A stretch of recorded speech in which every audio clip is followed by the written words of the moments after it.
ಶುಭೋದಯಗಳು ಸರ್ವ ವೀಕ್ಷಕ ಮಿತ್ರರೇ. ಹೊಸದೊಂದು ವಿಡಿಯೋಗೆ ಪ್ರತಿಯೊಬ್ಬ ವೀಕ್ಷಕರಿಗೆ ಸ್ವಾಗತ.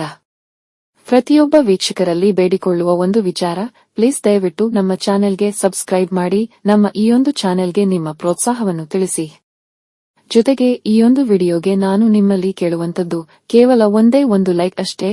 ಪ್ಲೀಸ್ ದಯವಿಟ್ಟು ಈಗಲೇ ಈ ಕ್ಷಣವೇ ಲೈಕ್ ಬಟನ್ ಒತ್ತಿ. ಪ್ರಿಯ ವೀಕ್ಷಕರೇ, ಗೃಹಲಕ್ಷ್ಮಿ ಯೋಜನೆಗೆ ಸಂಬಂಧಿಸಿದಂತೆ ಗೃಹಲಕ್ಷ್ಮಿ ಯೋಜನೆಯ 14ನೇ ಕಂತಿನ ಹಣವು ಈಗಾಗಲೇ ರಾಜ್ಯಾದ್ಯಂತ ಸರಿಸುಮಾರು 90% ಗೃಹಲಕ್ಷ್ಮಿಯರ ಖಾತೆಗಳಿಗೆ ಜಮೆಯಾಗಿದೆ. ಇದರ ಜೊತೆಗೆ ರಾಜ್ಯಾದ್ಯಂತ ಗೃಹಲಕ್ಷ್ಮಿಯರಿಗೆ ಇನ್ನೊಂದು ಬಹುದೊಡ್ಡ ಭರ್ಜರಿ ಗುಡ್ ನ್ಯೂಸ್ ದೊರಕಿದೆ.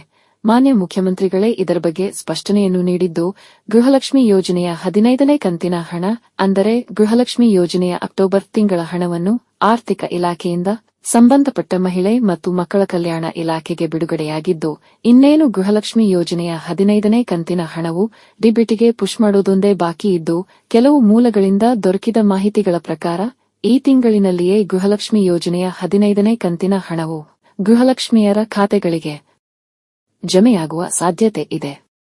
ಇದರೊಂದಿಗೆ ಈಯೊಂದೇ ತಿಂಗಳಲ್ಲಿ ಮಾನ್ಯ ರಾಜ್ಯ ಸರ್ಕಾರವು 4,000 ರೂಪಾಯಿಗಳನ್ನು ಗೃಹಲಕ್ಷ್ಮಿಯರ ಖಾತೆಗಳಿಗೆ ಜಮೆ ಮಾಡಿದಂತೆ ಆಗುವುದು. ಮಾನ್ಯ ವೀಕ್ಷಕರೇ, ಇದಿಷ್ಟು ಈಯೊಂದು ವಿಡಿಯೋನಲ್ಲಿ. ನೀವೇನು ನಮ್ಮ ಚಾನೆಲ್ಗೆ ಹೊಸದಾಗಿ ಬಂದವರಾದರೆ ಅಥವಾ ಇನ್ನೂ ಸಹ ನಮ್ಮ ಚಾನೆಲ್ಗೆ ಸಬ್ಸ್ಕ್ರೈಬ್ ಆಗದಿದ್ದರೆ ದಯವಿಟ್ಟು ಈಗಲೇ ಸಬ್ಸ್ಕ್ರೈಬ್ ಮಾಡಿ, ನಿಮ್ಮ ಪ್ರೋತ್ಸಾಹವನ್ನು ತಿಳಿಸಿ.